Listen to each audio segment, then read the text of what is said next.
શું કામ માંગ્યા?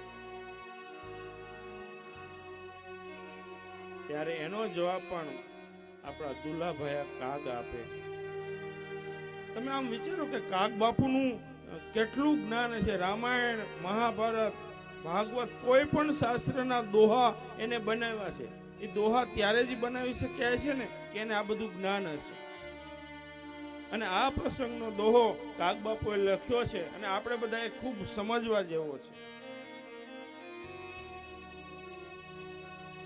કાગબાપુ કહે છે કે કુડાને ધરીએ કાન તો ઘરમાં આગ્યું ઉપજે.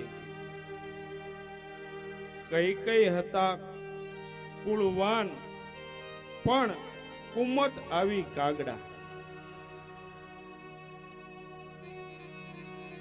પ્રસંગ આખો તમે જાણો છો કે મંથરાએ આવીને આ બધું કર્યું હતું.